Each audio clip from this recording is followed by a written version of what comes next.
Hi everyone, welcome to Shailu ఇవాళైతే cauliflower curry ఎలా చేయాలో చూసేద్దాము. క్యాలీఫ్లవర్ ఇలా చిన్న చిన్న పీసెస్గా కట్ చేసుకోవాలి.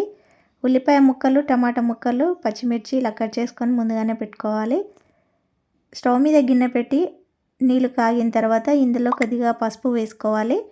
ఈ వాటర్ కాగిన తర్వాత ముందుగా చిన్న చిన్న పీసెస్గా కట్ చేసుకున్నాం కదా క్యాలీఫ్లవర్ పీసెస్ వేసుకోవాలి.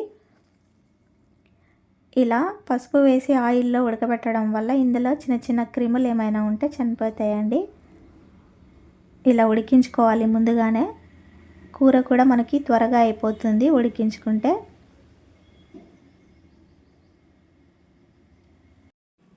ఒక 2 నిమిషాలు ఉడికించుకుంటే పర్ఫెక్ట్గా ఉడికిపోతుందండి. ఇలా ఉడికిన తర్వాత దీన్ని ఒక ప్లేట్లోకి తీసైతే పక్కకు పెట్టుకోవాలి.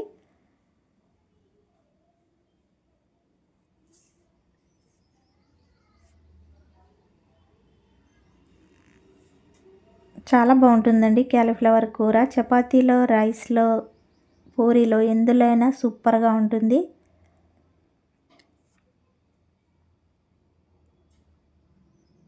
చాలా ఈజీగా త్వరగా కూడా అయిపోతుంది. ఇప్పుడు స్టవ్ మీద బాండి పెట్టుకొని ఆయిల్ వేసుకోవాలి. ఒక 3 స్పూన్స్ అయితే వేసుకున్నాను ఈ స్పూన్తోని.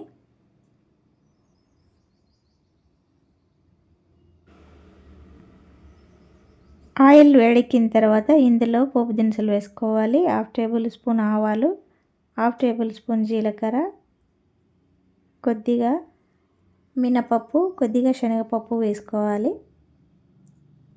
ఇవి ఫ్రై చేసుకోవాలి లైట్గా.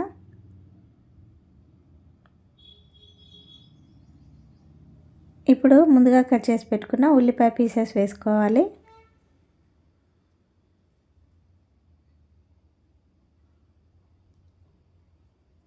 అదేవిధంగా 2-3 పచ్చిమిర్చి అండి ఇలా కట్ చేసుకొని వేసుకోవాలి. ఇప్పుడు వీటిని ఫ్రై చేసుకోవాలి. ఉల్లిపాయ పీసెస్ మెత్తబడాలి కాస్త. చూసారు కదా, ఈ విధంగా మెత్తబడాలి ఉల్లిపాయలు. ఇందులో 1 టేబుల్ స్పూన్ అల్లం వెల్లుల్లి పేస్ట్ వేసుకొని కాసేపు వేయించుకోవాలి. పచ్చి స్మెల్ పోయేదాకా ఫ్రై చేయాలి.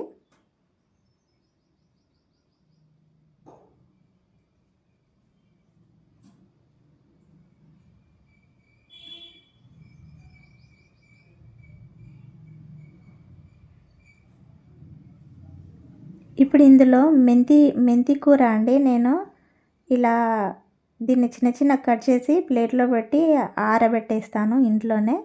నీడలోనే ఆరబెట్టుకోవాలి. ఇది కూరలో వేసుకుంటే టేస్ట్ అనేది సూపర్గా ఉంటుందండి. కొద్దిగా పసుపు కూడా వేసుకొని కలుపుకోవాలి. ఈ మెంతి కూర వేయడం వల్ల కూరకి చాలా టేస్ట్ వస్తుందండి. ట్రై చేయండి మీరు. అదేవిధంగా టమాటా ముక్కలు చిన్న చిన్నగా కట్ చేసుకొని వేసుకోవాలి. ఇప్పుడు వీటన్నిటిని ఫ్రై చేసుకోవాలి. టమాటాలు అనేవి మెత్తబడాలి బాగా. కొద్దిగా సాల్ట్ కూడా యాడ్ చేసుకోవాలి. సాల్ట్ వేయడం వల్ల ఈ పీసెస్ త్వరగా మగ్గిపోతాయి.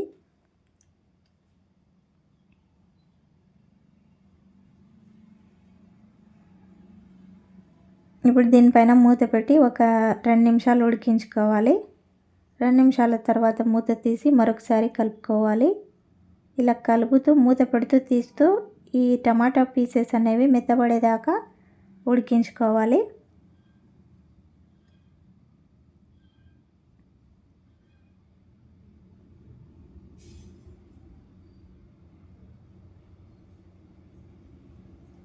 చూసారు కదా, టమాటా పీసెస్ అన్నీ మెత్తబడ్డాయి కదా. ఇప్పుడు ఇందులో రెడ్ చిల్లీ పౌడర్ యాడ్ చేసుకోవాలండి. మీరు మీ స్పైసీని బట్టి యాడ్ చేసుకోండి. నేనైతే ఒక 3 స్పూన్లు అయితే యాడ్ చేసుకున్నాను. ఇప్పుడు వీటిని ఫ్రై చేయాలి. అంటే పచ్చి స్మెల్ పోయేదాకా ఫ్రై చేసుకోవాలి ఈ రెడ్ చిల్లీ పౌడర్ని.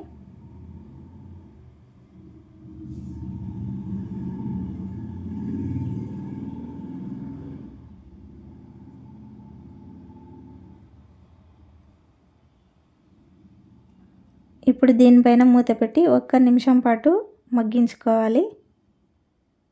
1 నిమిషం తర్వాత మూత తీసి మరొకసారి కలుపుకోవాలి.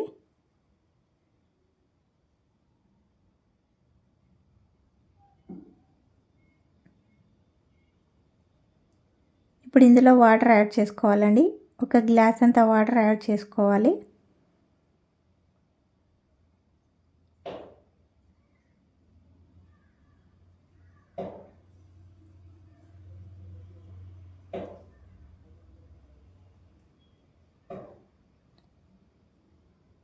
ఇలా కలుపుకొని దీనిపైన మూత పెట్టి మరొక నిమిషం ఉడికించుకోవాలి.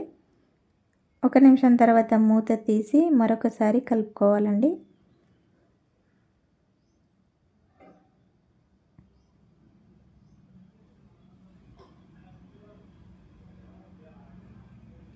ఇప్పుడు ఇందులో ఉడికించుకున్న క్యాలీఫ్లవర్ వేసుకొని క్యాలీఫ్లవర్కి మొత్తం పట్టేలాగా కలుపుకోవాలి.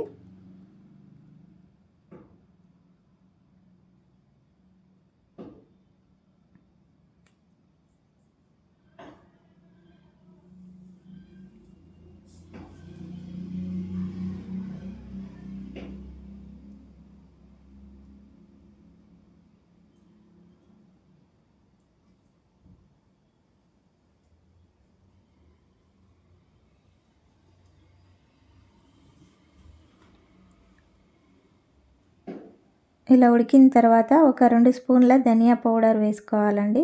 ధనియా పౌడర్ వేసుకొని కలుపుకోవాలి.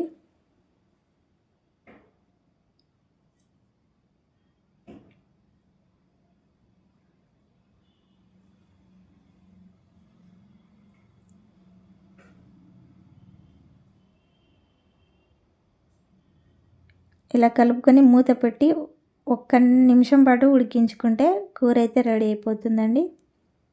చూసారు కదా, ఆయిల్ అయితే పైకి తేలిపోయింది. ఇలా ఆయిల్ పైకి వస్తే కూర రెడీ అయిపోయినట్టే అండి.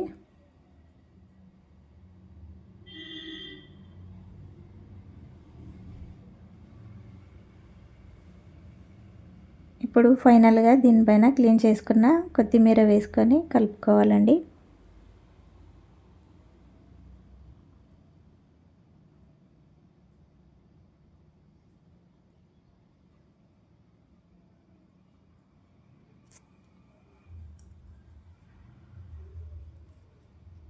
చూసారు కదా అండి, క్యాలీఫ్లవర్ కర్రీ రెడీ అయిపోయింది. సూపర్గా ఉంటుంది. ఎందులో అయినా రైస్లో, చపాతీలో, పూరీలో చాలా బాగుంటుంది. మీరు ఒకసారి ఇలా ట్రై చేయండి. ఎలా వచ్చిందో మర్చిపోకుండా నాకు కామెంట్ చేయండి. నా వీడియో నచ్చిందని అనుకుంటున్నాను. నచ్చితే ఒక లైక్ కొట్టి షేర్ చేసి సబ్స్క్రైబ్ చేసుకోండి. ఇంకా మంచి మంచి వంటలతో మీ ముందుంటానండి. Thank you for watching.